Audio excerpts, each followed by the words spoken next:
baay'ee jijjiiramee jira. Baay'ee jijjiiramee jira.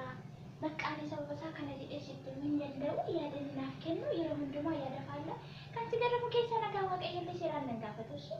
Nagaa waaqayyoollee seeraan na gaafachaa hin jiru. Maal akka ta'e maal akka isa mudate maalirra akka jiru maal keessa akka jiru bicha I don't know hin beeku.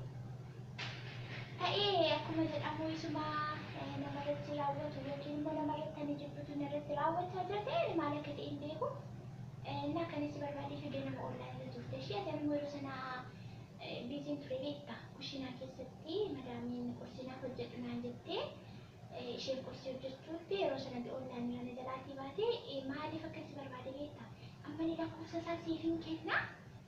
ati immoo karaa si mijate jechuudha karaa telegiraamii isaa ta'uu immoo karuma si mijate haajii dubbisichi waan isin jedha waan irra jiru. Bakka asin erga waa'ee birrii sanaati jechuudha erga birrii sana ergeeti erga birrii 25,000 isheen bukkee jirtu birrii jaalamaa sana ergeeti baay'ee tokko natti jijjiirame bakka yaada faallaa malee nagaa malee nan gaafatu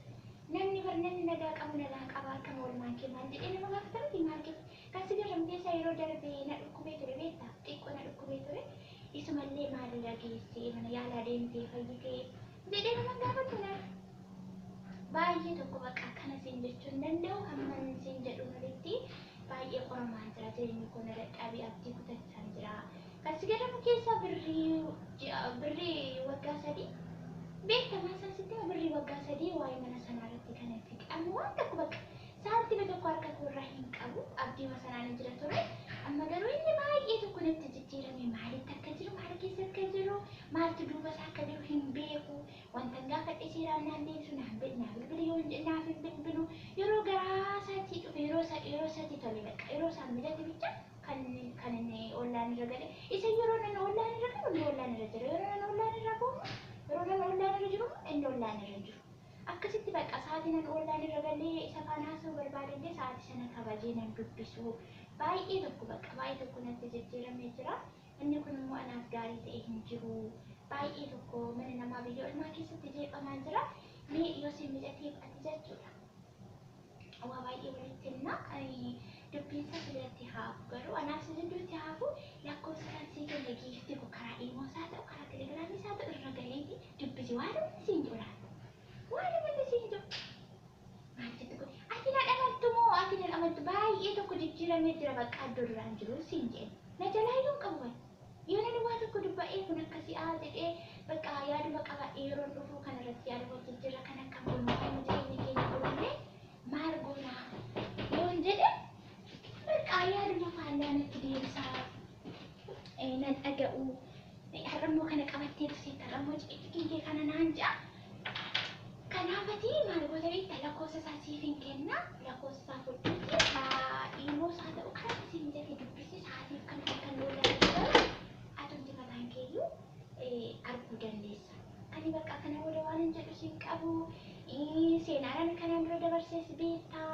haalaan keessa tures beektaa kan si gadamu keessa amma naan gala jennaan ji'oota muraasa hojjetadhe amma birrii waan tokkiyyuu harka koorraa hin qabu sababuma mana sana ijaarsaatiin harka koorraa fiqeen ture beektaa ji'a 5 akkas hojjetadhe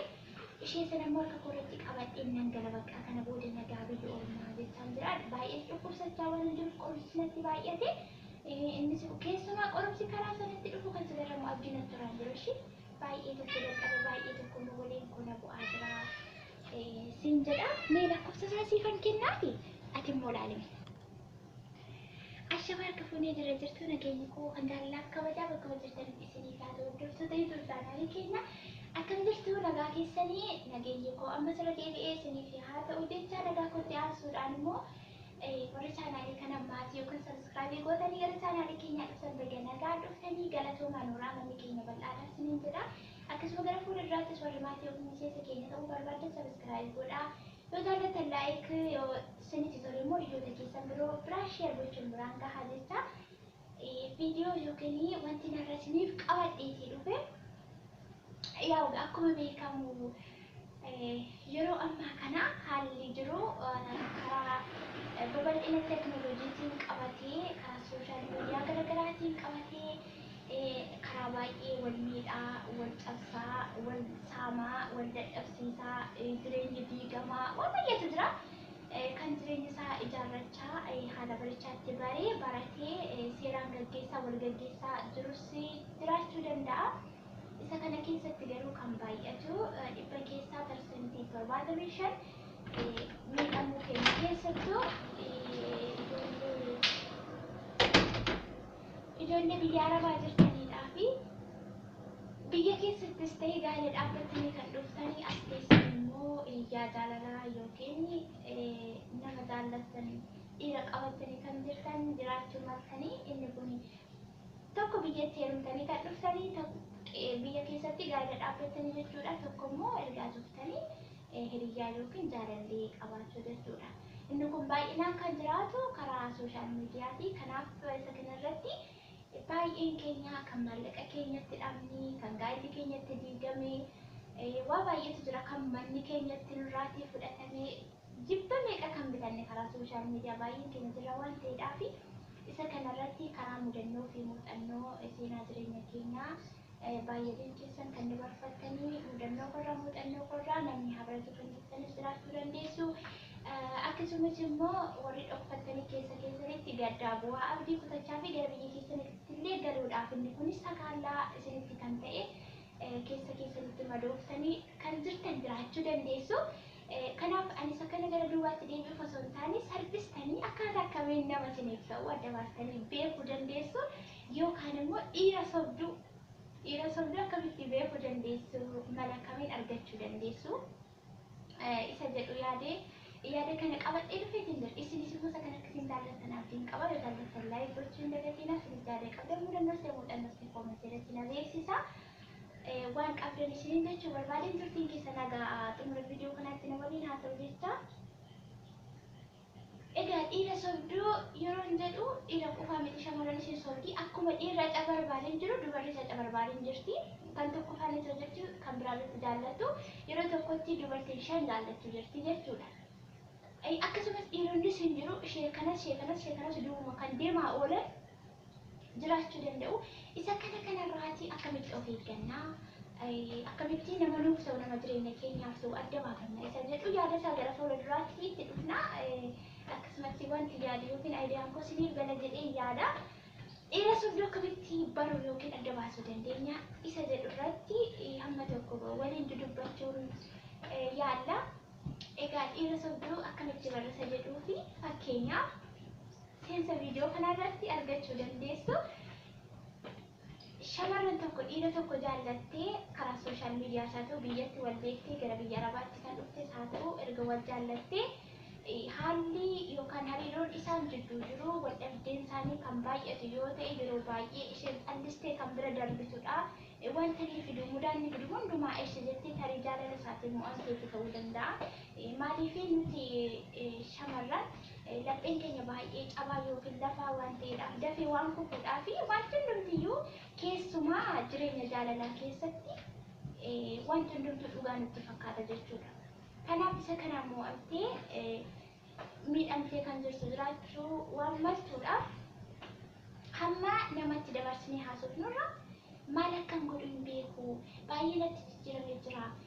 Maallaqatti erginaanii maallaqa sana erga qabatee nan dubbisu na jalaa hin qabu yaada koo nan dhaggeeffatu nagaallee seeraan nan gaafatu wanta jiru seeraan natti ni mul'iftoo minni nu jidduu hin jiru. Maal gochuun qaba jettanii biyyoota keessanittis kan himattanis kan hin himannes jiraachuu dandeessu. Baay'een keenya garuu keessaan kan nuyi walitti odeessine walitti himu waa'ee seenaa jireenya keenyaa fi seenaa hiriyyaa jaalalaa qabnu gaafa kaasnee walitti himu baay'eedha. Isa kana walitti himuun dura nama lama jidduu jaalallee lamaan jidduu namni sadaffaan hin barbaachisu jedhama. Garuu bara kana keessatti isa kanatu baay'atee jira waan ta'eedhaaf kun yoo gara jireenya keenyaatti hin dhufin dura wanti nuti gochuu qabnu nama si sobu tokko dhiira si sobu akkamittiin baruu dandeessa jedhuu fi tokkoffaarratti yeroo hundumaa ati kan daawwattu yoo ta'e ganamas galgalas yeroo misaa yeroo qursii yeroo laata yeroo beeksisii misaa nyaattee kaatee eessa oolte eessa deemtee hojiin akkamii oolmaan akkamii nagaa keetii jettee kan gaafattu yoo ta'e inni yeroo tokkoyyuu isumati itti deebistu yookiin isumati barreessituu fi kan eegu yoo ta'e qalbiinsaa akkasi bira hin jirre achumarraan seetii godhachuu dandeessa. lammaffaa irratti yeroo ati wanta isa gaafatte tokko dhiisee yookaan immoo waan biraa kan odeessu yoo ta'e fakkeenyaaf online irra hin jiru gaafa online itti deebi'e immoo har'a eessa waltee oolmaa kee akkam ture guyyaan akkam ture nageenyi biyyaa akkami jettee gaafa gaafattu isa kana dhiisee waa biraa kan odeessu yookaan immoo bakka isumatti gaafatte sana irra deebi'ee kan si gaafatu yoo ta'e si sobaa jira jechuudha. Si sobaa jira jechuudhaan maaliif dhugaa dubbachuun nama rakkisu. Dhugaa dubbachuu gaafa dhugaa dubbattu salphaamatti gaaffii gaafatamtes gaaffistee deebistee salphaamatti deebiste. Garuu sobni baay'ee nama rakkisaa achi jechuun amma gaaffii gaafatamte deebii qopheessituutti mana kamtu na baasa kana galaati karaa kanaan oolte yoo ta'e karaa kanaan oole jechuudhaaf gara kanaatti dabarsuudhaaf baay'ee waan nama rakkisuudhaaf wanta ati gaafatte tokko karaa daayirektii siin deebisu dafee dhaggeeffatee waan ati jette gurratti qabatee qayyabatee kan siin deebisne yoo ta'e si sobaa jira jechuudha. Namni kun si sobaa jira jechuudha. Kanaaf ati waa tokko gaafattee waa'ee jireenya keessanii ta'a, waa'ee gara fuuldura keessanii ta'a, akkamitti akka jiraatanii, waa'ee daa'ima waliin qabattan, waa'ee daa'ima keessanii ta'uu danda'a, waa'ee ijaarsa manaa ta'uu danda'a. Bakka waan fuuldura keessanii karoorfattanii qabdan sanarra gaafattee inni irra deebi'ee kan si gaafatu yoo ta'e isumatti gaafatu sana deebii kan itti laachuu malu irra deebi'ee gaafatanii kan si gaafatu yoo ta'e namni suni si sobaa jira jechuudha. Kanaaf kan biraallee akkasuma yaada biraa yookiin kaayyoo karoora biraa kan waliin qabdanidha yoo ta'e namni sun irra deebi'ee kan si gaafatu yoo ati waa'ee keetti himuu barbaaddu yookaan karaa kan siif hin banne carraa kan siif hin banne dabarsee maal mari'annu maalaa sofnaadha yaada maal qabda kan siin jedhu yoo ta'e inni yaadni isaas qalbiin isaas karoorri isaas wajjin hin jiru ala jira yookiin immoo gara lamatti jira achi yookaan akka bishaan gabateerra raafamaa jira jechuudha namni sun. Kanaaf shamarran keenya baay'ee miidhamaa akkasumas hongee biyya ormaati gola ormaa keessatti madaamiidhaan baay'ee miidhamaa akkasuma dullumni yeroo malee nutti dhufa waan jiruudhaaf akkuma inni firiidinii ta'e biyya isaa keessa jiraachaa jiru qilleensa biyya keenyaa keessa jiraachaa jiru atis otoon aarii otoon gaddiin otoo hin maamiin jireenyi biyya ormaa manni nama golli ormaa dhukkuba gadda waan ta'eedhaaf yeroo kamiyyuu nagaaf boqonnaa kan nama laanne waan ta'eedhaaf firiidinii taatee guyyaa kee eeggachuu nama waaqayyo kan keeti jedhee siif kenne waliin jiraachuu yoo barbaadde tasgabbooftee bakkuma jiraattu jiraattee haaluma dhaabbattee achi teessee guyyaa kee eeggachuu. Tokko yoo si miidhe tokkos akkasuma jettee abdii akka hin kutanne yaadni namaa garaagaraa waan ta'eef namni namuma garuu yaadaan amalaan haalaan garaagara ta'uu danda'a. Tokko yoo si miidhe tokko na miidha jettee akka boruuf sittiin dukkanoonni yookiin abdii kutannaan jireenya kee keessa hin boonedha. Irra dhaabbattee dogoggora kee kaleessaarraa barattee kan kaleessaa sun namni kaleessa wajjin ture sun mucaan kaleessa wajjin ture sun bakka kanarratti iftoomina hin qabu yeroo naaf hin kennu nan dhaggeeffatu nan kabaju nan jaallatu afaaniin malee keessa isaa jaalladhu ganaaf hin qabu miti bakka kanatti miti hir'ina kana qaba miti inni irraa akkami jette isa kaleessaarraa isarraa irratti qo'achuu dandeessa jechuudha.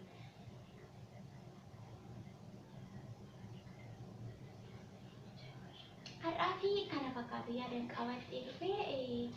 yoo jaallattan laayik godha. Egaa ani sooshaal miidiyaa kanaafi haaraa waan hin ta'eedhaafi